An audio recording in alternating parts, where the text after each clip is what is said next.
మా latest videos కోసం మా ఈ తెలుగు న్యూస్ ఛానల్ సబ్స్క్రైబ్ చేసి గంట సింబల్ యాక్టివేట్ చేసుకోండి. ఈరోజే రెండవ కార్తీక సోమవారం, పరమేశ్వరుడికి ఎంతో ఇష్టమైన రోజు కనుక ఈరోజు రాత్రి 12 లోపు కార్తీక సోమవార వ్రత కథను వింటే చాలు, 1 నిమిషంలో మీ కష్టాలు పోతాయి, శివుడి అనుగ్రహం కలుగుతుంది, అష్టైశ్వర్యాలు సిద్ధిస్తాయి, దోషాలు పోతాయి, కోటి జన్మల పుణ్యం వస్తుంది, పేదరికం పోతుంది, ధన సమస్యలు పోతాయి, వద్దన్న ధనం వస్తూనే ఉంటుంది, సకల పాపాలు పోతాయి, అన్ని రకాల కష్టాలు సమస్యలు బాధలు పోతాయి, కోటి జన్మల పుణ్యంతో మీరు అపర కుబేరులుగా మారిపోతారు, పట్టిందల్లా బంగారంలాగా మారిపోతుంది, ఇక మీకు అన్ని శుభాలే జరుగుతాయి. ఫ్రెండ్స్, ఈ కథను చివరి వరకు చూడాలి, మధ్యలోనే ఆపేస్తే ఎటువంటి ఫలితం రాదు కనుక శ్రద్ధగా చివరి వరకు చూడండి. అలాగే వీడియో చూసే ముందు కామెంట్ బాక్స్లో ఓం నమః శివాయ అని కామెంట్ చేయండి. ఈ వీడియోకి ఒక లైక్ కొట్టి మా ఛానల్ని కూడా సబ్స్క్రైబ్ చేసుకుని మాకు సపోర్ట్ చేయండి. సృష్టి కార్యం ముగించుకొని సత్యలోకంలో అలసి కూర్చున్న బ్రహ్మదేవుడికి ఒకనాడు ఒక సందేహం కలిగింది. మానవులు తమ పాపపుణ్యాల లెక్కల ప్రకారం సుఖ దుఃఖాలను అనుభవిస్తున్నప్పటికీ కొన్నిసార్లు అత్యంత పాపాత్ములు కూడా ఊహించిన విధంగా పుణ్యలోకాలకు ఎలా వెళ్ళగలుగుతున్నారు? ముఖ్యంగా ఆ పరమేశ్వరుని కరుణ అంత సులభంగా ఎలా లభిస్తోంది అనే సందేహం వచ్చింది. తన సందేహ నివృత్తి కోసం బ్రహ్మదేవుడు తన హంసవాహనంపై బయలుదేరి కైలాసగిరికి చేరుకున్నాడు. అక్కడ ధ్యాన సమాధిలో ఉన్న ముక్కంటిని దర్శించుకుని ఆయన ధ్యానం ముగిసే వరకు ఓపికగా వేచి ఉన్నాడు. కళ్ళు తెరిచిన శివుడు ఎదురుగా ఉన్న బ్రహ్మను చూసి చిరునవ్వుతో పలకరించాడు. పితామహ, మీ రాకకు కారణమేమిటి? మీ ముఖంలో ఏదో తెలియని సందేహం కనిపిస్తోంది అని అడిగాడు. అప్పుడు బ్రహ్మదేవుడు వినయంగా నమస్కరించి, దేవాదిదేవా, లోకపాలకుడా, నీ లీలలు అనంతం, అద్భుతం. నాకొక చిన్న సందేహం వచ్చింది. ఈ కార్తీక మాసానికి ఎందుకంత ప్రాముఖ్యత? అందులోనూ కార్తీక సోమవారం నాడు చేసే పూజలు వ్రతాలు అపారమైన ఫలితాలను ఇస్తాయని అంటారు. తెలియక చేసిన చిన్న పుణ్యకార్యం కూడా జన్మ జన్మల పాపాలను హరించివేస్తుందని విన్నాను. దీని వెనుక ఉన్న రహస్యాన్ని, దాని మహత్యాన్ని వివరించే ఒక గాథను నాకు వినిపించి నా సందేహాన్ని నివృత్తి చేయవలసినదిగా ప్రార్థిస్తున్నాను అని కోరాడు. బ్రహ్మదేవుని వినయానికి జిజ్ఞాసకు సంతోషించిన పరమశివుడు, తప్పకుండా బ్రహ్మదేవ, కార్తీక సోమవారం యొక్క మహత్యం ఎంత గొప్పదో చెప్పడానికి నాకు కూడా ఆనందంగా ఉంది. ఆ రోజు నా భక్తులు నన్ను ప్రసన్నం చేసుకోవడానికి ఏమేమి చెయ్యాలో ముందుగా శ్రద్ధగా విను అంటూ వివరించటం ప్రారంభించాడు. ఓ సృష్టికర్త, కార్తీక సోమవారం రోజున బ్రహ్మ ముహూర్తంలో అనగా సూర్యోదయానికి ముందే నిద్రలేచి పవిత్ర నదులలో స్నానం ఆచరించాలి. నదీ స్నానం సాధ్యం కాని వారు ఇంట్లోనే స్నానపు నీటిలో కొద్దిగా గంగాజలాన్ని కలుపుకొని గంగే చే యమునే చేవ గోదావరి సరస్వతి అని పుణ్యనదులను స్మరించుకుని స్నానం చేసిన అదే పుణ్యఫలం లభిస్తుంది. ఆ స్నానం కేవలం శారీరక మలినాలనే కాక అంతరాత్మను మనసును కూడా ప్రక్షాళన చేస్తుంది. స్నానం ముగించుకున్న తర్వాత ఇంట్లో పూజ చేసుకోవాలి. అలాగే ఈరోజు శ్రద్ధగా ఉపవాసం ఉండాలి. ఉదయం కానీ లేదా సాయంత్రం కానీ శివాలయానికి వెళ్ళి అక్కడ అభిషేకం చేసి లేదా చేయించుకొని ఆలయంలో ఒక దీపం పెట్టాలి. ఈ రోజంతా మౌనంగా ఉంటూ ఓం నమః శివాయ అనే నా పంచాక్షరి మంత్రాన్ని జపిస్తూ శివపురాణం లేదా కార్తీక పురాణంలోని కథలను చదవటం లేదా వినటం చేయాలి. అయితే ఇన్ని నియమాలు తెలిసి భక్తితో చేసేవారికే కాదు, ఏమీ తెలియక అనుకోకుండా ఏ ఉద్దేశం లేకుండా ఈ రోజున నా సన్నిధిలో చేసిన ఒక్క చిన్న పుణ్యకార్యం కూడా వారి జీవితాలను ఎలా మార్చేస్తుందో చెప్పే ఒక యథార్థ గాథను విను అంటూ పరమశివుడు ఒక రైతు కథను చెప్పటం ప్రారంభించాడు. పూర్వం కాశీనగరంలో రామయ్య అనే ఒక రైతు ఉండేవాడు. అతను చాలా మంచివాడు, గొప్ప శివభక్తుడు. ప్రతిరోజు శివునికి పూజ చేయకుండా మంచినీళ్లు కూడా ముట్టుకునేవాడు కాదు. ప్రతి ఏటా కార్తీక మాసం వచ్చిందంటే చాలు, ఆ నెల రోజులు కఠినమైన నియమాలను పాటిస్తూ ఉదయాన్నే నదీ స్నానం చేసి శివాలయానికి వెళ్ళి దీపారాధన చేసి ఉపవాసాలు ఉంటూ దాన ధర్మాలు చేస్తూ గడిపేవాడు. అతనికి ఉన్నదానిలో నలుగురికి సహాయం చేసేవాడు. అలాంటి పుణ్యమూర్తికి సోముడు అనే ఒకానొక కొడుకు పుట్టాడు. తండ్రి అంత మంచివాడు, కొడుకు అంత చెడ్డవాడు. చిన్నప్పటి నుండి మొండివాడు, మాట విననివాడు. తండ్రి ఎన్ని మంచి మాటలు చెప్పినా దైవభక్తిని నేర్పించాలని ప్రయత్నించినా అతని చెవికి ఎక్కించుకునేవాడు కాదు. పాఠశాలకు పంపితే పారిపోయేవాడు, పని చేయమంటే తప్పించుకునేవాడు. వయసు పెరిగే కొద్దీ అతని దుర్మార్గాలు కూడా పెరిగాయి. సోమరితనానికి తోడు చెడు స్నేహాలు అలవాటు పడ్డాయి. దాంతో చిన్న చిన్న దొంగతనాలు చేయటం మొదలుపెట్టాడు.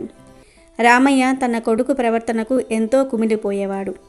పరమేశ్వర, ఇంతటి భక్తితో నిన్ను కొలుస్తున్న నాకు ఇలాంటి కొడుకును ఎందుకిచ్చావు స్వామి అని రోజు ఆ శివుడిని వేడుకునేవాడు.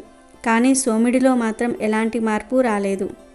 చివరికి ఒకరోజు తండ్రితో గొడవపడి ఇంట్లో ఉన్న కొద్దిపాటి డబ్బును దొంగిలించి పారిపోయాడు. అప్పటి నుండి పూర్తిగా దొంగగా మారాడు. ఊరూరా తిరుగుతూ ఇళ్లల్లో కన్నాలు వేస్తూ బాటసారులను దోచుకుంటూ బ్రతకసాగాడు.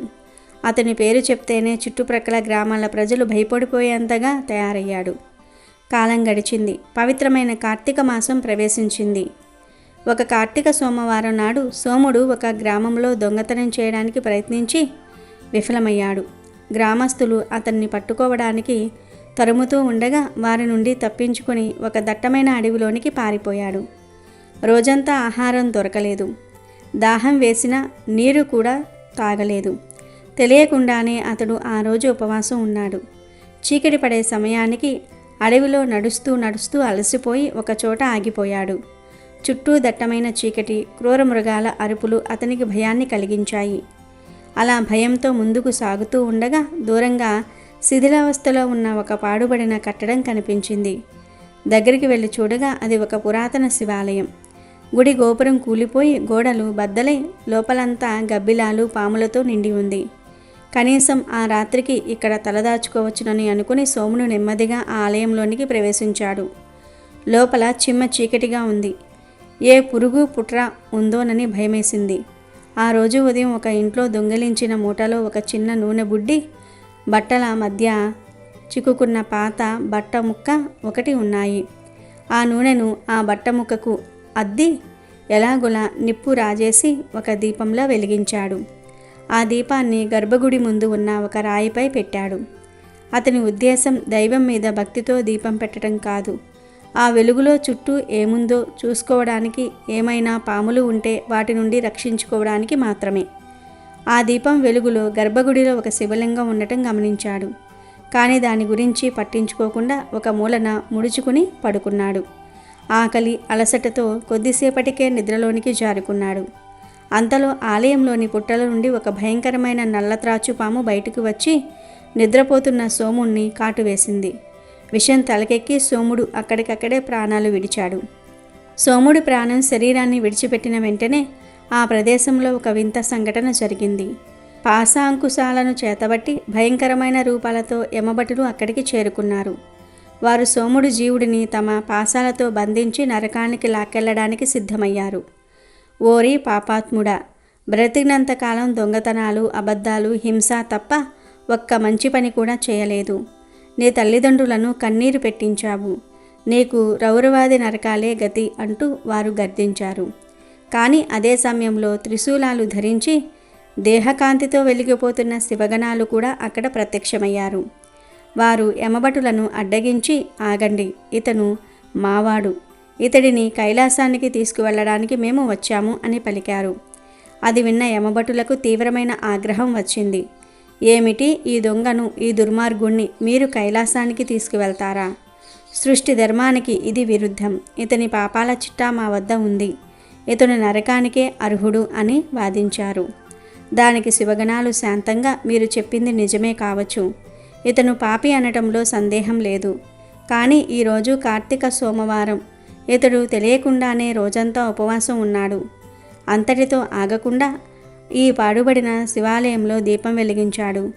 ఏ ఉద్దేశంతో వెలిగించినా కార్తీక సోమవారం నాడు శివుని సన్నిధిలో వెలిగించిన దీపం యొక్క పుణ్యఫలం అనంతమైనది. ఆ ఒక్క పుణ్యకార్యం ఇతని జన్మజన్మల పాపరాశిని భస్మం చేసింది.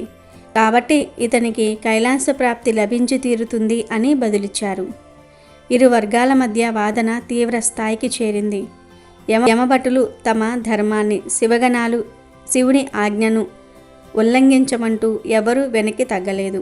ఈ వివాదాన్ని పరిష్కరించడానికి స్వయంగా యమధర్మరాజే అక్కడికి వచ్చాడు. ఆయన రాకతో అక్కడ నిశ్శబ్దం ఆవరించింది. యమధర్మరాజు తన దివ్య దృష్టితో జరిగిందంతా గ్రహించాడు. ఆయన తన యమ భటుల వైపు తిరిగి, మీరు మీ ధర్మాన్ని నిర్వర్తించడానికి వచ్చారు. ఈ జీవుడు లెక్కలేనన్ని పాపాలు చేశాడు, నరకానికి అర్హుడే, అందులో సందేహం లేదు అన్నాడు. తర్వాత శివగణాల వైపు తిరిగి, మీరు మీ స్వామి ఆజ్ఞపై వచ్చారు, ఇతడు పుణ్యం చేశాడంటున్నారు, అది సత్యమే అని పలికాడు. అప్పుడు సోముడు జీవుడి వైపు తిరిగి గంభీరమైన స్వరంతో తీర్పు చెప్పటం ప్రారంభించాడు. ఓరీ జీవుడా, నీ పాపాల చిట్టా చాలా పెద్దది. నీకు రౌరవాది నరకాలు తప్పవని నేను భావించాను. కానీ కార్తీక సోమవారం నాడు ఆ పరమేశ్వరుని సన్నిధిలో వెలిగించిన ఒక్క దీపం యొక్క పుణ్యఫలం అగ్నిపర్వతం వంటిది. ఆ పుణ్యాగ్నిలో నీ పాపాలనే గడ్డి పరకలన్నీ పూర్తిగా భస్మమైపోయాయి. ధర్మశాస్త్రం ప్రకారం శివుని కరుణ ముందు నా యమపాసం కూడా శక్తిహీనమే. కాబట్టి నా తీర్పు ఏమిటంటే, నీవు నరకానికి రానక్కర్లేదు, నీ గమ్యం కైలాసం అని ప్రకటించాడు. అనంతరం తన భటుల వైపు తిరిగి, వెన్నుదిరగండి అని ఆజ్ఞాపించి శివగణాల్లారా, ఇక ఇతను మీవాడు. నా తీర్పు ప్రకారం ఇతడిని గౌరవంగా కైలాసానికి తీసుకువెళ్ళండి. ఇది నా తీర్పు కాదు, సాక్షాత్తు ఆ మహాదేవుని సంకల్పం. దానిని అమలుపరచటమే నా ధర్మం అని చెప్పాడు. యమధర్మరాజు నోట ఆ మాటలు వెలువడగానే యమభటులు వినయంగా తలవంచి అక్కడి నుండి అదృశ్యమయ్యారు. స్వయంగా యమధర్మరాజే కైలాసానికి పంపటంతో శివగణాలు ఆనందంతో సోముడి జీవుడిని దివ్య విమానంపై ఎక్కించుకుని హరహర మహాదేవ శంభో శంకర అంటూ జయ జయ ధ్వానాలు చేస్తూ కైలాసానికి తీసుకువెళ్లారు. ఈ కథను ముగించిన పరమశివుడు బ్రహ్మదేవుని వైపు తిరిగి, చూశావా బ్రహ్మదేవా, ఆ సోముడు కైలాసంలో తన పుణ్యఫలాన్ని కొన్ని వేల సంవత్సరాలు అనుభవించాడు. ఆ పుణ్యం క్షీణించిన తర్వాత అతడు తిరిగి భూలోకంలో జన్మించాడు.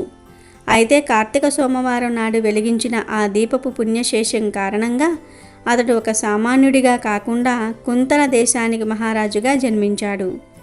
ఆ జన్మలో అతనికి తన పూర్వజన్మ వృత్తాంతం స్మరణకు వచ్చింది. తెలియక చేసిన ఒక దీపారాధనకే తన గతి ఇంతగా మారినప్పుడు తెలిసి చేస్తే ఎంతటి పుణ్యం లభిస్తుందో గ్రహించాడు. ఆనాటి నుండి అతడు గొప్ప శివభక్తుడిగా మారి తన జీవితాంతం ప్రతి కార్తీక సోమవారం నాడు మహావైభవంగా వ్రతాన్ని ఆచరించి లక్షల దీపాలను వెలిగించి అపారమైన పుణ్యాన్ని సంపాదించాడు. తన ప్రజల చేత కూడా ఈ వ్రతాన్ని ఆచరింపజేసి రాజ్యాన్ని ధర్మబద్ధంగా పాలించి అంత్యమున సంపూర్ణ మోక్షాన్ని పొంది నాలోనే ఐక్యమయ్యాడు. ఇప్పుడు ఆలోచించి బ్రహ్మదేవ, ఏ దైవచింతన లేకుండా తెలియక చేసిన చిన్న పుణ్యానికే 2 జన్మలను మార్చేంత శక్తి ఉంటే ఇక భక్తి శ్రద్ధలతో నియమనిష్టలతో తెలిసి ఈ వ్రతాన్ని ఆచరించే వారికి ఇంకెంతటి మహాఫలం లభిస్తుందో. అందుకే కార్తీక సోమవారం నాడు చేసే స్నాన దాన జప దీపారాధనలు అనంతమైన పుణ్యాన్ని ఇచ్చి వారిని సర్వ పాప విముక్తులను చేసి అంత్యమున నా సాయుధ్యాన్ని ప్రసాదిస్తాయి అని ముగించాడు. ఈ కథను విన్న బ్రహ్మదేవుడు కార్తీక సోమవారం యొక్క మహత్యాన్ని పూర్తిగా అర్థం చేసుకుని పరమశివుడికి కృతజ్ఞతలు చెప్పి సంతృప్తితో తన సత్యలోకానికి తిరిగి వెళ్ళిపోయాడు. ఈరోజు కేదారేశ్వర వ్రతం చేస్తారు గనుక కేదారేశ్వర వ్రత కథను వింటే చాలు మీ సుడి తిరిగి అష్టైశ్వర్యాలు సిద్ధిస్తాయి. ఒకసారి సూతుడు సౌనకాది మునులతో పరమేశ్వరుని అర్ధాంగి పార్వతి తన పతి శరీరంలో అర్ధభాగం పొందే నిమిత్తం చేసిన వ్రతముకు కేదారేశ్వరుని వ్రతాన్ని గురించి చెప్తాను, శ్రద్ధతో వినండి అని ఇలా చెప్పసాగారు. ఒకనాడు శివుడు పార్వతీ సమేతుడై కైలాసమున సభయందు కూర్చొని ఉండెను. సిద్ధ సాధ్య కింపురుష యక్ష గంధర్వులు శివుడిని సేవించుచూ ఉన్నారు. దేవముని గణములు శివుణ్ణి స్తుతించుచూ ఉన్నారు. ఋషులు మునులు అగ్నివాయువు వరుణుడు సూర్యచంద్రులు తారలు గ్రహాలు ప్రథమ గణాలు కుమారస్వామి వినాయకుడు వీరభద్రుడు నందీశ్వరుడు సభయందు ఉపవిష్టులై ఉన్నారు. నారద తుంబురాదులు శివలీలను గానం చేస్తూ ఉన్నారు. రసాల సాల తమాల వకుల నారికేల చందన పనస జంబు వృక్షములతో చంపక పున్నాగ పారిజాతాది పుష్పాదులతోనూ మణిమయ మకుట కాంతులతో వెలువొందు నదీ నంద పర్వతములతో చతుర్దశ భువనాలు పులకిస్తూ ఉన్నాయి. అలాంటి ఆనంద కోలాహలములతో బుగురిటి అను ఒక శివభక్తి శ్రేష్ఠుడు ఆనంద పలుకితడై నాట్యమాడసాగెను. అతడు వినోద భరితమగులగు నాట్యగతులతో సభాసదులను శివుణ్ణి మెప్పించుచూ ఉన్నాడు. శివుడు అతనిని అభినందించి సింహాసనం పైన ఉన్న పార్వతిని విడిచి సింహాసనం నుండి లేచి భృగిరిటిని తన అమృత హస్తంతో తట్టి ఆశీర్వదించాడు. అదే అదునులో భృంగి అతని పరివారము పరమేశ్వరుడికి ప్రదక్షిణం చేసి నమస్కరించారు. ఇది గమనించిన పార్వతి భర్తను చేరి, నాదా, నన్ను విడిచి నీకు మాత్రమే వీరు ఎలా నమస్కరించిరి? ఆటపాటలతో మిమ్ము మెప్పించి మీ నుండి నన్ను వేరుపరిచి ఇట్లెలా చేసితిరి అని ప్రశ్నించెను. అప్పుడు శివుడు, ఓ దేవి, పరమార్థ విధులకు యోగులకు నీ వలన ఏమీయూ ప్రయోజనము లేదు. అందువలన అతడు నాకు మాత్రమే నమస్కరించినని చెప్పాను. ఆ మాటలకు పార్వతీదేవి మిక్కిలి కోపించి భర్తయందున్న తన శక్తిని ఉపసంహరించగా ఆ స్వామి శక్తి లేని కేవలం అర్ధ శరీరము గలవాడయ్యను. అంతటా ఆ దేవి కూడా శక్తి లేనిదై వికటమైన రూపము గలదిగా మారెను. తరువాత పార్వతీదేవి దేవతల చేత ఊరడింపబడింది. కానీ కోపం వీడక కైలాసమును వదిలి తపస్సు చేసుకునుటకు అడవికి వెళ్ళి ఋషిశేషులతో కూడిన గౌతమాశ్రమంలో ప్రవేశించెను. అప్పుడు ఆ గౌతముడు ఆశ్రముకు వచ్చిన సర్వాలంకృతరాలైన పరమేశ్వర్ని చూసి, పూజ్యురాలైన ఓ భగవతి, నీవు ఇచ్చుటకు వచ్చుటకు కారణమేమిటి అని అడుగగా ఆ దేవి గౌతముడిని చూసి తన విషాదమునకు కారణము చెప్పి నమస్కరించింది. ఓ మునీశ్వర, ఏ వ్రతం యోగులకు సమ్మతమైనదో, ఏ వ్రతం చేత శంకర్ను దేహంలో అర్ధభాగము తిరిగి నాకు లభించునో అటువంటి వ్రతమును నాకు ఉపదేశించుము అని అడుగుతుంది. ఆ మాటలు విన్న గౌతమ మహర్షి సకల శాస్త్ర పురాణాలను వెతికి కేదారేశ్వర వ్రతమును సూచిస్తాడు. పార్వతీదేవికి ఈ వ్రతమును ఆచరించే విధానం కూడా వివరిస్తాడు. ఆ దేవదేవుని యందు మనస్సును లగ్నం చేసి ఆ కేదారేశ్వరుని సంతుష్టిపరిచిన ఎడల నీకు కోరిన వరములు ఇస్తాడు అని గౌతముని చెప్పగా ఆ కాత్యాయిని అటులే ఆచరించెను. అంతటా పరమశివుడు సంతుష్టుడై దేవగణములతో అచటికి వచ్చి తన శరీరంలోని అర్ధభాగమును పూర్వము వలె పార్వతికి ఇచ్చెను. అప్పుడు పార్వతీదేవి మిక్కిలి సంతోషించి, నా వలె ఈ వ్రతము ఆచరించి వారలకు సకల అభిష్టములు అన్ని కోరికలు తీరునట్లు అనుగ్రహించినచో బాగుండును. అందరూ ఈ వ్రతమును ఆచరించుదురని శంకరుడికి చెప్పగా శివుడు అటులే అని వరమిచ్చెను.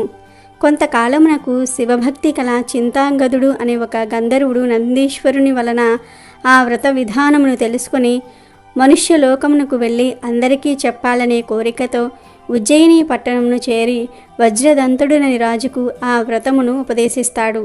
అతడు ఆ వ్రతము యథావిధిగా ఆచరించి సార్వభౌముడయ్యను. అయితే ఆ రాజ్యంలో ఒక నిరుపేద కుటుంబం ఉండేది. ఆ పేద దంపతులకు 2 కుమార్తెలు, 1 కుమారుడు ఉన్నారు. వారి కుటుంబము జరుగుబాటు చాలా దుర్భరంగా ఉన్నందువల్ల పెద్దవాళ్ళైనటువంటి కుమార్తెలిద్దరూ కూడా అడవికి పోయి కట్టెలు ఏరుకని వచ్చి వాటిని గ్రామంలో అమ్మి కుటుంబ పోషణ కొనసాగిస్తూ ఉండేవారు. ఇలా కాలం గడుస్తూ ఉండగా ఒకనాడు వాళ్ళు పుల్లలు ఏరుకుని గ్రామానికి వస్తూ ఉండగా పొలిమేరలోని ఒక ఇంటిలో ఏదో పూజ చేసుకుంటూ ఉండటం చూసి ప్రసాదం తెచ్చుకోవాలని అక్కడికి వెళ్ళారు. పూజా క్రమం చూసి ముచ్చటపడి ఆ 2 అమ్మాయిలు ఆ పూజ గురించి, చేసే విధానాన్ని గురించి ఇంటి యజమానిని అడిగి తెలుసుకున్నారు. ప్రసాదం తీసుకుని ఇంటికి వెళ్తున్న వాళ్లకు ఆ పూజ తాము కూడా చేసుకోవాలన్న ఆశ కలిగింది. దాంతో వారు ఒక చెట్టు మొదట తమ గంపలు దింపి అక్కడ శుభ్రం చేసి మర్రి ఆకులు, పండ్లు, ఊడలు, పత్రి పోగు చేసుకొని వచ్చి, నువ్వే మా దేవుడవని అక్కడ గల ఒక రాతిని ఆ చెట్టు మొదటిలో పెట్టి పూజ చేసి, స్వామి, ఇవే తమలపాకులు, ఆకులు, చెక్కలు అనుకో అని మర్రి ఆకులు, పండ్లు పెట్టారు. ఇవే బూరెలనుకో అని మర్రి పళ్లను నైవేద్యంగా పెట్టారు. ఇవే తోరణాలనుకో అని మర్రి ఊడలు స్వామి ముందు పెట్టి భక్తితో పూజ పూర్తి చేస్తారు అక్క చెల్లెళ్ళిద్దరు. ఇక ఇంటికి బయలుదేరుతూ వాళ్ళు తమ తమ గంపలను నెత్తిన ఎత్తుకోబోగా వాటిల్లోని పుడగలన్నీ కూడా బంగారపు పుడగలుగా మారి ఉన్నాయి. అది చూసి వారు చాలా సంతోషించి ఆనందంతో ఇంటికి వెళ్ళి తల్లిదండ్రులకు జరిగిన సంగతంతా కూడా చెప్పి ఆ పుడకలను అమ్ముకుని శ్రీమంతులైనారు. సిరి సంపదలు పెరిగిన ఆ సుందరాంగులను తూర్పు నుండి ఒక మహారాజు వచ్చి పెద్దామెను, పడమర నుండి ఒక మహారాజు వచ్చి చిన్నామెను పరిణయం చేసుకున్నారు. వారి వారి రాజ్యాలకు వెళ్తూ వారు తల్లిదండ్రులతో శ్రద్ధాభక్తులతో ప్రతి ఏటా కార్తీక మాసంలో ఈ నోమును నోచుకోమని చెప్పి ఎవరి రాజ్యాలకు వారు వెళ్ళిపోయారు. ఆ క్రమంగా వారు ప్రతి కార్తీక మాసంలో కేదారేశ్వర వ్రతం చేస్తూ కాలం గడుపుతూ ఉన్నారు. వారి కుమారుడు పెరిగి పెద్దయ్యాడు. దాంతో ఆ పుత్రుడు కార్తీక నోమును భారీగా చేయాలని సంకల్పించుకొని పాత తోరణాలను తీసి పెరట్లో కాకరపాదు మీద పడేస్తాడు. బంగారపు తోరణాలు చేయిస్తాడు. నవకాయ పిండి వంటలతో గారెలు, బూరెలు, క్షీరాన్నంతో భోజనాలు పెట్టాడు. గ్రామస్తులంతా కూడా అతనిని ఎంతగానో ప్రశంసించారు. కానీ కేదారేశ్వరుని కరుణ మందగించింది. దాంతో ఏడాదికేడాది వారి సిరి సంపదలు తొలగి పేదరికం దాపురించింది. తినడానికి తిండి లేని దుస్థితి కలిగింది. ఏ పని చేయాలన్నా జరక్కపోగా కష్టాలు పడుతూ ఉన్నారు. వారు కాకరపాదు మీద పాత తోరణాలను పడవేశారు కదా, దానివలన ఆ కాకరపాదుకు విపరీతంగా కాకరకాయలు కాశాయి. ఆ కాకరకాయల లోపల అంతా బంగారమే ఉంది. కానీ ఆ ఇంటివారు ఆ కాకరకాయలు కోసి కూర వండే ప్రయత్నం చేయలేదు. ఒకసారి ఆ ఇల్లాలు తమ పెరట్లో విరగగాసిన కాకరపాదును చూసి కొన్ని కాయలు కోసి కొడుకి ఇచ్చి అంగడికి వెళ్ళి చారెడు నూకలు, పప్పు, ఉప్పు తీసుకురమ్మని పంపించింది. అవి తీసుకుని వెళ్ళి అతడు షావుకారు అంగడి ముందు నిల్చున్నాడు. ఎంతసేపటికి ఆ షావుకారు చూడలేదు. తర్వాత ఎప్పటికో అతనిని చూసి ఏమిటి తీసుకువచ్చావని ప్రశ్నించాడు. అప్పుడు ఆ పుత్రుడు, అయ్యా, ఈ కాకరకాయలు తీసుకుని చారెడు బియ్యం ఇప్పించండి, మీ పేరు చెప్పుకొని ఈ పూటకింత గంజి తాగుతాము అన్నాడు. దానికి ఆ షావుకారు, అలానా, మీకు దారపోయడానికి మాకేం మధ్యస్థపు ఆస్తి సిరి కలుగలేదు, వెళ్ళు వెళ్ళు అని కసురుకున్నాడు. అలా వేళ్ళ పడి బ్రతిమిలాడగా ఇతడు వదిలేలాగా లేడు అని దోసెడు బియ్యం, పప్పు, ఉప్పు ఇప్పించి పంపించాడు. ఆ పూటకు వాళ్ల ఆకలి తీర్చుకుని మరునాడు మరికొన్ని కాకరకాయలు కోసి మరో అంగడికి వెళ్ళి అమ్ముకొని రమ్మని పంపించింది వాళ్ళ అమ్మ. వాటిని పట్టుకుని అంగడి వీధికి వెళ్తున్న బాలుడిని షావుకారు ఆపి, ఏమి కావాలంటే అవి ఇస్తాను, ప్రతిరోజు ఆ కాయలు నాకే ఇవ్వవలసినదిగా చెప్పి భారీగా బియ్యం ఇచ్చాడు. ఆ షావుకారికి ఎందువల్ల అంత దయ కలిగిందంటే, ముందు రోజున తను తీసుకున్న కాకరకాయలు కూర చేసే నిమిత్తం కోస్తే వాటిల్లో నుండి బంగారు ముద్దలుగా రాలిపడ్డాయి. ఇవి ఇంకెవరికీ దక్కకూడదని ఆ షావుకారు ఎంత ఇవ్వడానికైనా సరే సిద్ధపడ్డాడు. అలా రోజు కుర్రవాడి దగ్గర కాకరకాయలు కొంటూ ఉండేవాడు షావుకారు. అలా కొన్ని రోజులకు చెట్టుకు ఉన్న కాకరకాయలన్నీ కూడా అయిపోయాయి. ఆ షావుకారు ఇక చిల్లి గవ్వ కూడా ఇవ్వటం లేదు. ఇక గత్యంతరము లేక తల్లి తన కుమారుణ్ణి ప్రయాణం చేసి తూర్పున గల పెద్ద అక్క దగ్గరకు పంపించింది. కష్ట సుఖాలు చెప్పి ఏమైనా సహాయాన్ని అడగమన్నది. అక్కగారి ఇంటికి చేరుకుని నౌకర్లు లోపలకు వెళ్ళనివ్వకపోతే అక్కడే ఉండగా తల ఆరబోసుకోవడానికి మేడ మీదకు వచ్చిన అక్కగారు తమ్ముణ్ణి చూసి లోపలకు తీసుకువెళ్ళింది. అక్కగారికి ఇంటి పరిస్థితులన్నీ కూడా చెప్పాడు తమ్ముడు. అప్పుడు ఆమె ఒక గుమ్మడికాయను దొలిపించి అందులో వరహాలు పోసి తమ్ముడికిచ్చి తిన్నగా వెళ్ళి దానిని అమ్మకు ఇవ్వవలసినదిగా చెప్పి పంపించింది. అయితే ఆ కుమారుడు తిరిగి వస్తూ ఉండగా అక్కగారిచ్చిన చద్ది తినాలని ఆ గుమ్మడికాయను నేల మీద పెట్టి చద్ది తింటూ ఉంటాడు. అంతలో ఒక పెద్ద గద్ద ఒకటి వచ్చి దానిని తన్నుకుపోతుంది. చేసేదేమీ లేక ఉత్త చేతులతో ఇంటికి వెళ్ళలేక పడమట ఉన్న చిన్న అక్కగారి వద్దకు వెళ్ళాడు ఆ కుమారుడు.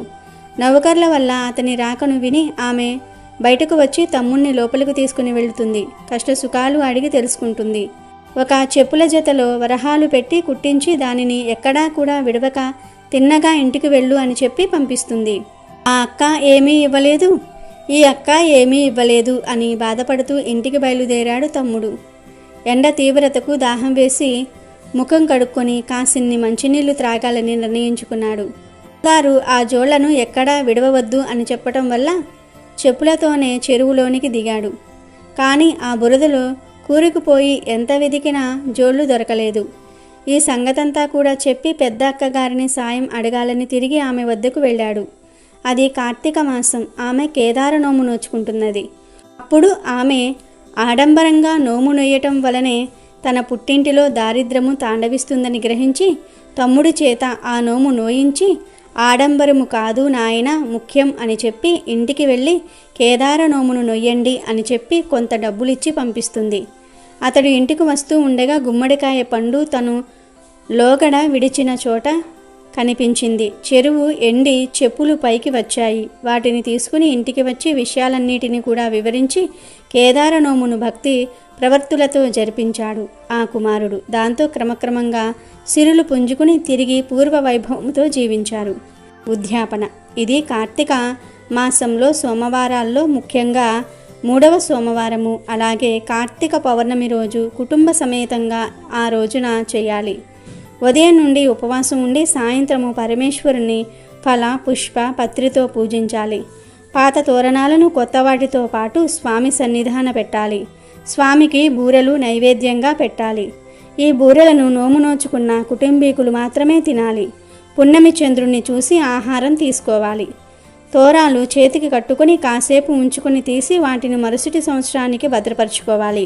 ఈ నోమును కోడళ్లకు కొడుకులకు ఉద్యాపన చెప్పి అప్పగించి వంశ పారంపర్యంగా చేసుకోవటం సాంప్రదాయం.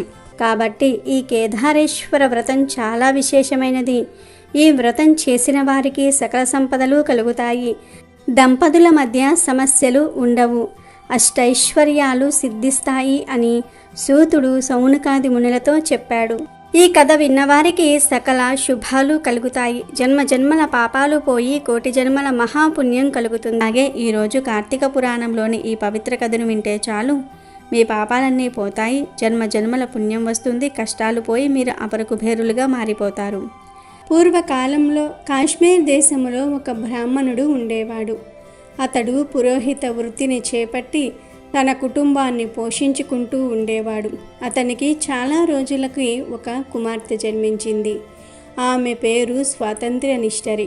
తండ్రి ఆమెను సౌరాష్ట్ర దేశీయుడైన మిత్ర శర్మ అనే ఒక సద్బ్రాహ్మణ యువకుడికి ఇచ్చి పెళ్లి చేశారు. ఆ బ్రాహ్మణ యువకుడు 4 వేదములు శాస్త్రములు అభ్యసించినవాడు. సదాచార పారాయణుడు, భూతదయ కలిగినవాడు, నిత్య సత్యవాది, నిరంతరము భగవన్నామ స్మరణ చెయ్యువాడు. ఇటువంటి సద్గుణాలు కలిగిన అతన్ని ప్రజలు అపర బ్రహ్మ అని కూడా కీర్తిస్తూ ఉండేవారు. ఇటువంటి ఉత్తమ పురుషుణ్ణి భార్య అయినటువంటి నిష్ఠురి యవ్వన గర్వంతో కన్ను మిన్ను కానక పెద్దలను దూషిస్తూ అత్తమామలను భర్తను తిట్టుచూ కొట్టుచూ రక్కుచూ పరపురుష సాంగత్యము గలదై వ్యభిచారిణి అయి తన ప్రియులు తెచ్చిన తినుబండారములు బట్టలు పువ్వులు ధరిస్తూ దుష్టురాలై తిరుగుతూ ఉండేది. ఆమె వంశమునకు అప్రతిష్ట వస్తుందని అత్తమామలు ఆమెను తమ ఇంటి నుండి వెళ్ళగొట్టారు. కానీ శాంతస్వరూపుడైన ఆమె భర్తకు మాత్రం ఆమె పైన అభిమానము పోలేదు. ఆమె ఎంతటి నీచ కార్యములు చేసినా ఓపికతో సహించేవాడే కానీ పొమ్మనలేదు, విడిచిపెట్టలేదు. ఆమెతోనే కలిసి కాపురము చేస్తూ ఉండేవారు. కానీ చుట్టుప్రక్కల వారు ఆ నిష్ఠురి గయ్యాలితనమును అసహించుకొని ఆమెకు కర్కస అనే ఎగతాళి పేరును పెట్టారు. అది మొదలందరూ కూడా ఆమెను కర్కస అనే పిలుస్తూ ఉండేవారు.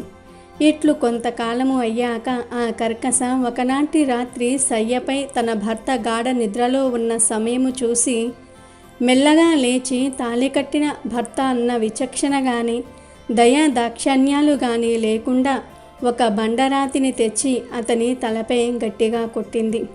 వెంటనే అతడు మరణించాడు. భర్త మృతదేహమును రహస్యంగా దొడ్డిదారన తీసుకుని పోయి ఊరి చివరి ఉన్న పాడుబడిన నూతిలో వేసి పైన చెత్త చెదారములతో నింపి ఏమీ ఎరుగని దానిలాగా తిరిగి ఇంటికి చేరుకుంది. ఇక తనకు అడ్డు చెప్పేవారు లేరని మరింత విస్తృతంగా ప్రవర్తించటం మొదలుపెట్టింది. తా చెడ్డ కోతి వనమల్లా చేర్చిందన్న చందాన పడుచు కన్యలను ఇతర ఇల్లాలను తన మాటలతో చెరదీసి వారికి కూడా దుర్బుద్ధులు నేర్పి పాడు చేసి విటులకు తార్చి ధనార్జన చేయటం మొదలుపెట్టింది. యవ్వన బింకము ఎంతో కాలము ఉండదు కదా. కాలం ఒక్క రీతిగా నడవదు. క్రమక్రమంగా ఆమెలోని యవ్వనము నశించినది. శరీరములో మోహ వ్రణములు బయలుదేరాయి. ఆ పుళ్ళ నుంచి చీము రక్తము రసి కారుతోంది. దానికి తోడు శరీరమంతా కుష్టి వ్యాధి బయలుదేరి భయంకరమైన కంపు కొడుతోంది.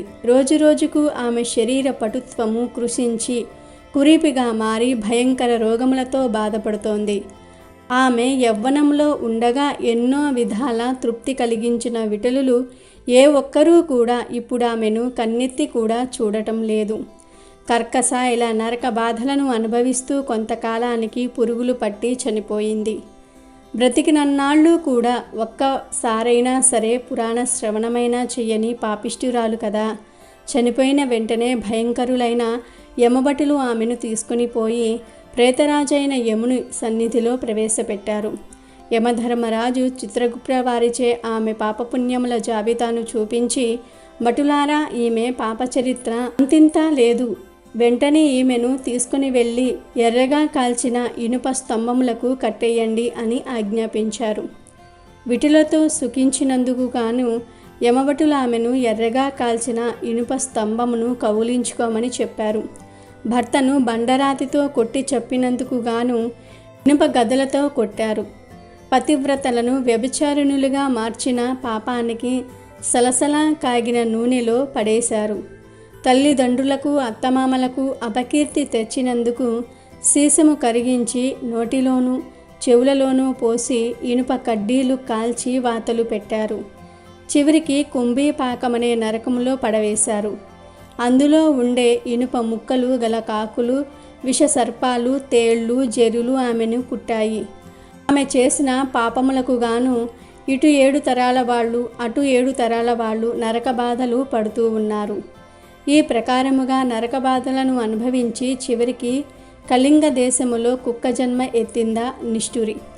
ఆకలి బాధ పడలేక ఇల్లిల్లు తిరుగుతూ ఉంటే ఆ కుక్కను కర్రలతో కొట్టేవారు కొందరైతే తిట్టేవారు, ఈసడించుకునేవారు ఇంకొందరు. ఇదిలా ఉండగా ఒకరోజు ఒక సదాచార పారాయణుడైన ఒక బ్రాహ్మణుడు కార్తీక సోమవార వ్రతమాచరించి ఉపవాసం ఉండి సాయంత్రము నక్షత్ర దర్శనము చేసి బలి అన్నము అరుగుపైన పెట్టి కాళ్ళు చేతులు కడుక్కోవడానికి లోపలికి వెళ్ళాడు. ఆ సమయంలో కుక్కగా ఉన్న నిష్ఠురి వచ్చి ఆ బలి అన్నమును తిన్నది. వ్రత నిష్ఠాగరిష్ఠుడైన ఆ బ్రాహ్మణుని పూజా విధానము తర్వాత జరిపించిన బలి అన్నం అవ్వటం చేత ఆ రోజు కార్తీక మాస సోమవారం అవ్వటం వల్ల ఆ కుక్క ఆ రోజంతా ఆహారం దొరక్క ఉపవాసంతో ఉండటం వల్ల శివపూజ పవిత్ర స్థానమైన ఆ ఇంట దొరికిన ప్రసాదము తినుట వల్ల ఆ శునకమునకు జన్మాంతర జ్ఞానం కలిగింది. వెంటనే ఆ శునకము విప్రోక్తమా, నన్ను కాపాడు అని మొరపెట్టుకుంది. ఆ మాటలు బ్రాహ్మణుడు విని బయటకు వచ్చి చూశాడు. అక్కడ కుక్క తప్ప మరెవ్వరూ అతనికి కనిపించలేదు.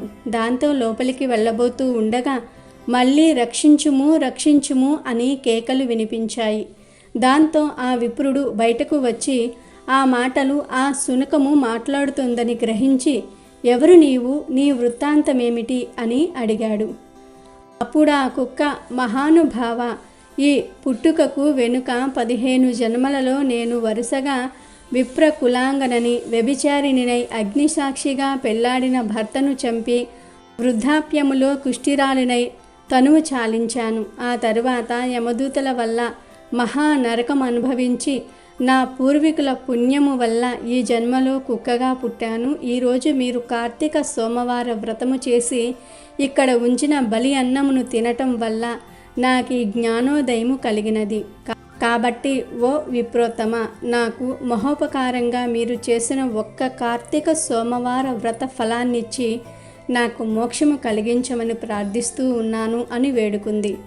కార్తీక సోమవార వ్రతములో చాలా మహత్యమున్నదని గ్రహించి ఆ బ్రాహ్మణుడు ఒక్క సోమవారం నాటి ఫలమును ఆమెకు ధారపోశాడు. దాంతో వెంటనే ఒక పుష్పక విమానము అక్కడికి వచ్చింది.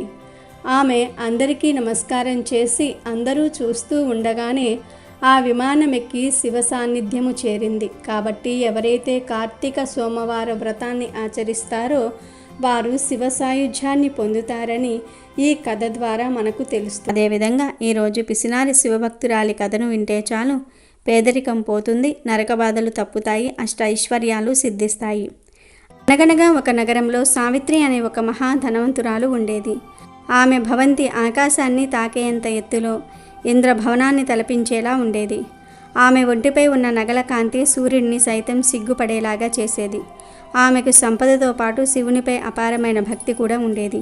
రోజూ గంటల తరబడి శివుడికి పూజలు చేసేది. నుదుట ఎప్పుడూ విభూతి రేఖలు మెరుస్తూ ఉండేవి. సోమవారం రోజు మాత్రం తప్పనిసరిగా పూజలు చేసేది. కానీ ఆమెలో ఒక పెద్ద చెడు గుణం పాతుకుపోయి ఉంది. అది పరమ పిసినారితనం. ఆమె రక్తంలోనే లోభం కలిసిపోయింది. రూపాయి ఖర్చు చేయాలంటే ఆమె ప్రాణం పోయినంతగా విలవలలాడిపోయేది. ఆమె కొడుకు పేరు శివయ్య. చాలా శాంత స్వభావి. కోడలు రాణి. పేరుకు తగ్గట్టే సుగుణాల రాశి. అత్తగారి పిసినారితనాన్ని చూస్తూ ఆమె మౌనంగా బాధపడేది. కానీ ఎప్పుడూ ఎదురు చెప్పేదే కాదు. ఒక పవిత్రమైన సోమవారం ఉదయం సావిత్రి స్నానం చేసి పట్టుచీర కట్టుకుని పూజామందిరంలోనికి అడుగుపెట్టింది. రాణి అప్పటికే అన్నీ సిద్ధం చేసి ఉంచింది. రాణి వెండి ప్రమిదలో దీపారాధన కోసం నూనె పోయబోతూ ఉండగా సావిత్రి అరిచింది. ఆగవే, అంత నూనె ధారగా పోస్తున్నావేంటి? దీపం అంటే కొద్దిగా వెలిగించితే చాలు. దేవుడికి మన భక్తి ముఖ్యం, కానీ ఈ నూనె కాదు కదా, అంతా వృధా అని కసురుకుంది. ఆ మాటలు విన్న రాణి కళ్ళల్లో నీళ్లు తిరిగాయి. క్షమించండి అత్తయ్య, స్వామికి సమర్పించే దానిలో కూడా మనం ఇలా లెక్కలు చూసుకోకూడదు కదా అని నెమ్మదిగా అంది. చాలు చాలు, నీ నీతులు చెప్పకు. నేను ఏది పెట్టినా నా శివుడు స్వీకరిస్తాడు. ఆడంబరాలతో శివుణ్ణి మెప్పించాలని చూసే మూర్ఖురాలని కాదు నేను అని సావిత్రి గర్వంగా చెప్పి ఒక వాడిపోయిన పువ్వును శివలింగంపై ఉంచి పూజ మొదలుపెట్టింది. నైవేద్యం పేరుతో బంగారు పళ్ళెంలో ఒక చిన్న బెల్లం ముక్క పెట్టింది. రాణి ఆ దృశ్యాన్ని చూసి, ఓ పరమేశ్వర, నా అత్తగారికి మంచి మనసును ప్రసాదించు తండ్రి. సంపద శాశ్వతం కాదని, దానం చేసే గుణమే గొప్పదని ఆమె గ్రహించేలాగా చెయ్యి తండ్రి అని మనసులోనే వేడుకుంది.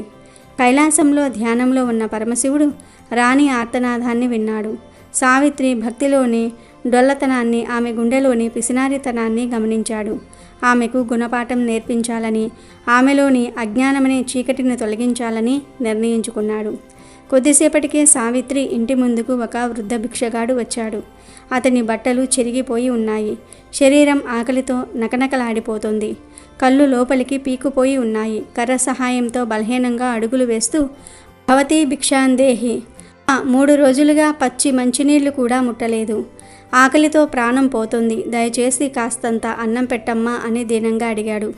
వంటగదిలో రాణి వండిన పదార్థాల సువాసన ఇల్లంతా గుబారిస్తోంది. కానీ సావిత్రి ముఖం చిట్లించి, అన్నమా, అయ్యో, ఈరోజు ఇంట్లో ఏమీ వండనే లేదే, అందరూ ఉపవాసం, ఇదిగో ఈ నీళ్లు తాగి వెళ్ళు అని అబద్ధం చెప్పి ఒక చెంబుతో నీళ్లు ఇచ్చింది. ఆ భిక్షగాడు మౌనంగా ఆ నీళ్లు త్రాగి ఆమె వైపు ఒక్కసారి చూసి నిట్టూరుస్తూ వెళ్ళిపోయాడు.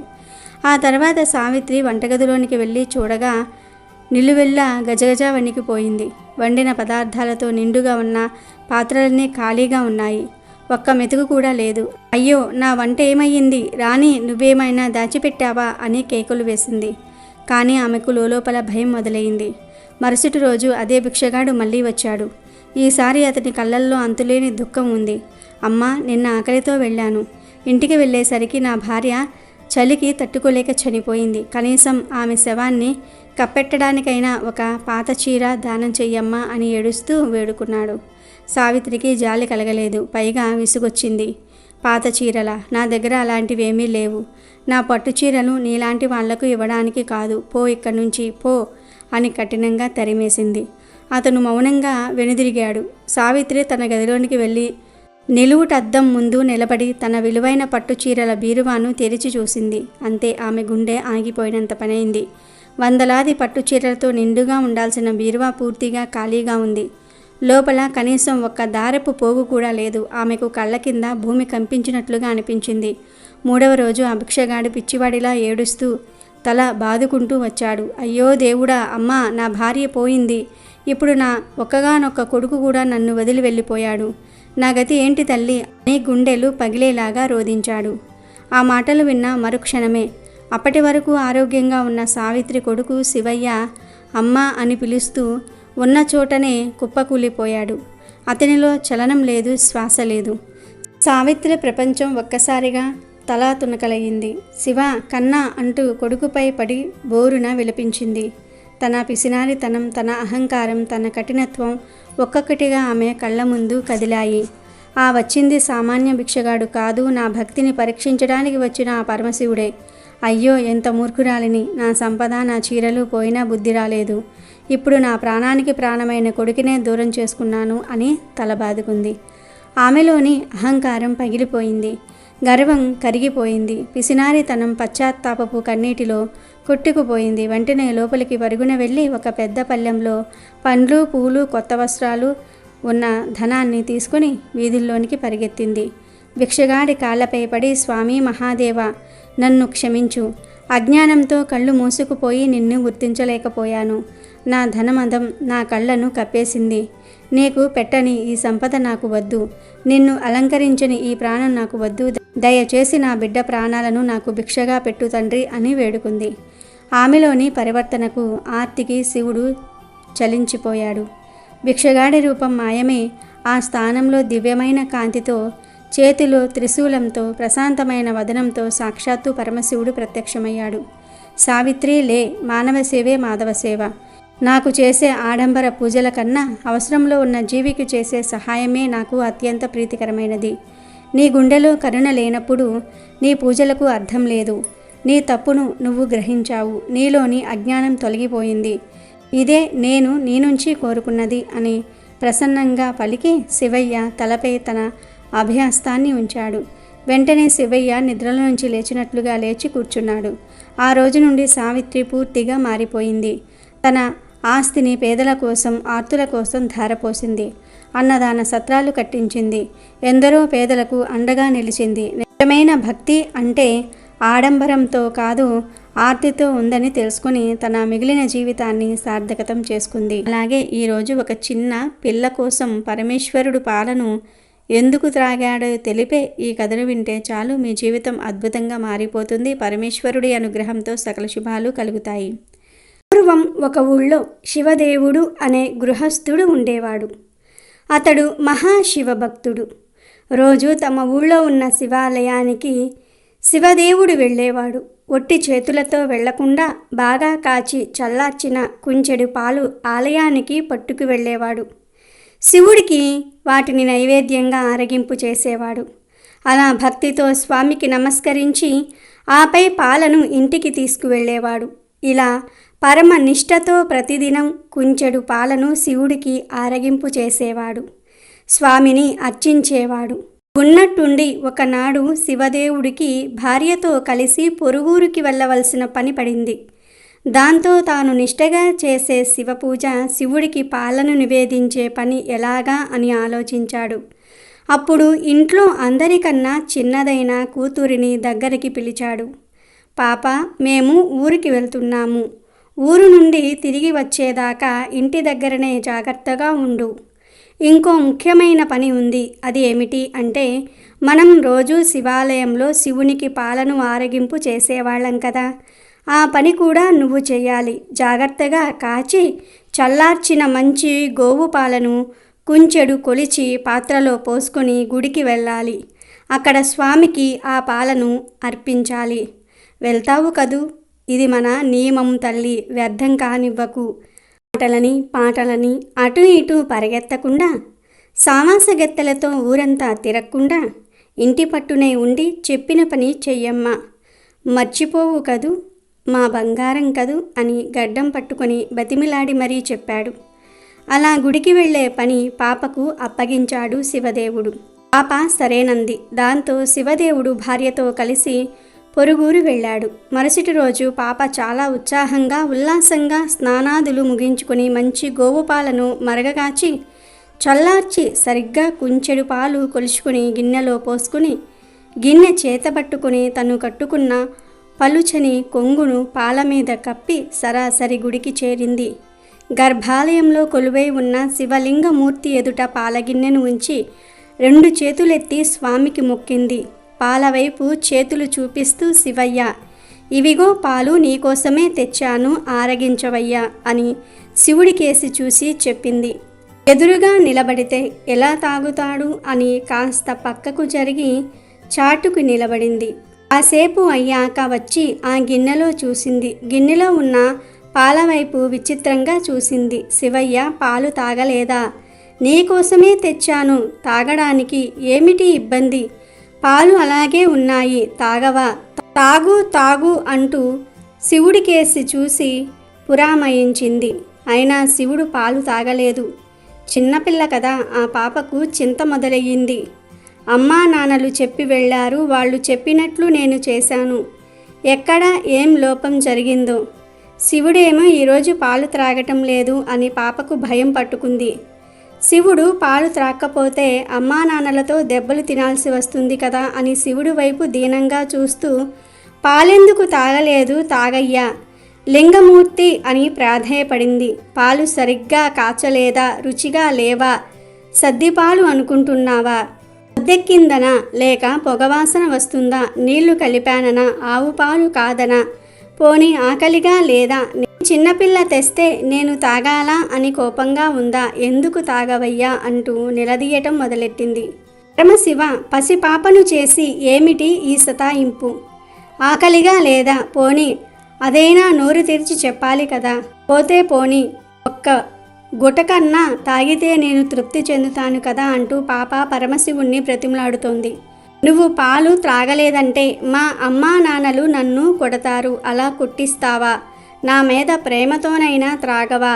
నిజంగా నువ్వు మనసులో ఏదో పెట్టుకుని ఇలా సాధిస్తున్నావు. ఇవిగాక ఇంకా ఏమైనా కావాలా అడుగు, నిమిషంలో తీసుకొస్తా, కానీ త్రాక్కుండా మాత్రం నన్ను ఏడిపించకు లింగమూర్తి. మఠంలో పాయసం తింటావా? వీరభద్రుడి జాతరకు నిన్ను పంపిస్తాగా, మా నాయన కదూ, మా శివయ్య కదూ, తాగవయ్యా అంటూ అన్నం తినకుండా మారం చేసేవాళ్ళ తమ్ముడిని వాళ్ళమ్మ ఎలా బుజ్జగిస్తుందో గుర్తు చేసుకుంటూ అలా ఆ పాప బ్రతిమలాడుతుంది, ఏడుస్తోంది. ఆ పరమేశ్వరుడు పాప అమాయకత్వానికి నవ్వుకున్నాడు, కానీ పలకలేదు. ఇంకా ఏం చేస్తుందో అని చూస్తూ ఉన్నాడు. పాప కింద పడి అల్లరి చేస్తూ గిలగలా కొట్టుకోసాగింది. ఈ శివుడు పాలు త్రాగమంటే బెల్లం కొట్టిన రాయిలాగా ఉన్నాడు. నాన్నగారు వస్తే నన్ను కోపగిస్తారు అని ఏడవసాగింది. స్వామి వైపు చూస్తూ, మా వాళ్ళు నన్ను చంపేస్తారు, నువ్వు ఈ పాలు త్రాగలేదంటే. నేనేదో పొరపాటు చేశానని మా వాళ్ళు నన్ను కొడతారు. నాన్నగారు పదే పదే చెప్పిన ఈ పనిలో ఆటంకం ఎదురైందని తెలిస్తే ఆయన చేతుల్లో చావటం ఖాయం. అంతకంటే ఇక్కడ నీ ముందే చావటం మేలు అని తలను శివలింగానికేసి బాదుకుంది. సర్వేశ్వరుడు ఒక్క క్షణం ఆక్కుండా పాపను పట్టుకుని ఆపాడు. ఆ చిన్నారి ముందు చిద్విలాసంగా నిలబడ్డాడు. గిన్నెను తీసుకుని పాలను తాగేశాడు. పాప పరమ సంతోషంతో ఎగిరి గంతేసింది. శివుడు ప్రత్యక్షమయ్యాడు గాని ఆ రూపం అరుదైనది అని పాపకు తెలీదు. ఆయన దేవుడని, పిలిస్తే పలుకుతాడు, పెట్టినవన్నీ తింటాడు, మన మాట వింటాడు అంటూ ఆనందించింది పాప. పాప తండ్రికి అనుకోకుండా ఒకరోజు ప్రయాణం కాస్త 4-5 రోజులయ్యింది. పాప రోజూ తానే పాలు తేవటము, శివుడికి నివేదించటము అది శివుడికి నచ్చింది. ఇలా ప్రతిరోజు పాలు తేవటము, శివుడు త్రాగటం జరిగిపోతున్నాయి. ఒకరోజు ఊరెళ్ళిన తల్లిదండ్రులు తిరిగి వస్తున్నారు. ఆ సమయంలో పాప పాలను శివుడికి ఆరగింపు పెట్టి ఇంటికి వెళ్తూ ఉంది. అమ్మా నాన్నను చూసి ఎగిరి గంతేసింది. ఇంతలో శివదేవుడు పాప చేతిలో పాలగిన్నెను చూశాడు. పాత్రలో పాలు లేవు. అప్పుడు తండ్రి పాపను ఎక్కడికి వెళ్తున్నావు అని సందేహంగా అడిగాడు. పాప గుడిలో శివుడు పాలు త్రాగిన వ్యవహారం అంతా చెప్పింది. శివదేవుడు పాప మాటలు నమ్మలేదు. శివుడు పాలు త్రాగటమేంది, నువ్వు ఏదో అబద్ధం చెప్తున్నావు. శివుడి పేరు చెప్పి నువ్వే త్రాగేశావా, లేదా నిజం చెప్పు. శివుడికి నేను చేసే వ్రతాన్ని నేలపాలు చేశావు కదూ అంటూ ఆగ్రహంతో కూతురును అనరాని మాటలన్నాడు. పాప ఎంత చెప్పినా పాప మాటలు నమ్మని శివదేవుడు మరునాడు పాప వెంట పరమేశ్వరుని మందిరానికి వెళ్ళారు. రోజుటిలాగే పాప పాలను శివుని ముందు ఉంచింది. లింగమూర్తి ఆరగించవయ్యా అని పిలిచింది. స్వామి పలకలేదు. అప్పుడు శివదేవుడికి పట్టరాని కోపం వచ్చింది. ఓసి, రోజూ పాలు త్రాగే శివుడు ఇవాళ త్రాగలేదే, చూడను కూడా లేదు. కన్న తండ్రినే అబద్ధపు మాటలతో మోసం చేస్తావా? ఎన్ని కథలు చెప్పి మోసం చేశావే పాపిష్టిదానా, ఎంతో శివద్రోహం చేశావే. శివుడికి తెచ్చిన పాలను నీ పొట్టలో పోసుకున్నావా? ఉండు, నీ పని చెప్తా. ఎంత నాటకం ఆడావే, నిన్ను ఊరికే వదిలిపెట్టను, నీ పొట్ట చీలుస్తా అంటూ ఆక్రోశంతో పాప మీదకు ఉరికాడు ఆ తండ్రి. పాప భయంతో వణికిపోయింది. ఎటు వెళ్ళాలో తెలియక గట్టిగా ఏడుస్తూ హలింగ హలింగ హలింగ అంటూ లింగ స్వరూపాన్ని గట్టిగా పట్టుకుంది. ఇదిగో నేనున్నాను, భయపడకు అంటూ అత్యంత దయతో మహాలింగమూర్తి పాప మీద వాత్సల్యంతో తన వక్షస్థలాన్ని తెరిచాడు. పాప అందులోనికి చొరబడింది. తండ్రి వెంటపడుతూ పాప వెంట్రుకలను చిక్కించుకున్నాడు. ఎక్కడికి పోతావే అంటూ యువతలకు లాగబోయాడు. అప్పటికే పాప శివుడిలో ఐక్యమైపోయింది. వెంటనే ఆ దివ్యలింగం ఆ పాప మాయమైపోయింది. ఏమిటి ఈ లీల అంటూ అక్కడ ఉన్న తండ్రి కిన్నుడైపోయాడు. అప్పుడు శివదేవయ్య, రోజూ నేనే పాలు తాగాను. నీ కూతురు నా పరమ భక్తురాలు. ఆమె అమాయకత్వము, నిర్మల హృదయం నన్ను వశపరుచుకున్నాయి. అందుకే నా సన్నిధికి చేర్చుకున్నాను. నేటి నుంచి గోడగూచి అన్న పేరిట భక్తలోకంలో ఆమె గణ్యత పొందుతుంది అన్న ఈశ్వరవాణి వినిపించింది. ఇది గోడగూచి కథ. ఎంతో నిశ్చలమైనది ఆ పాప భక్తి, అమాయకత్వము. అదే శివుడికి ఇష్టమైనది. అందుకే తండ్రిని కాదని బిడ్డకు దర్శనమిచ్చారు శివుడు. తనలో ఐక్యం చేసుకున్నాడు. దానికి ఇంతకన్నా నిదర్శనం ఏముంది? ఇక ఆ పాప గోడగూచి అనే పేరుతో స్తుతించబడింది.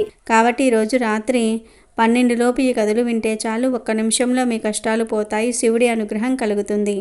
అష్టైశ్వర్యాలు సిద్ధిస్తాయి.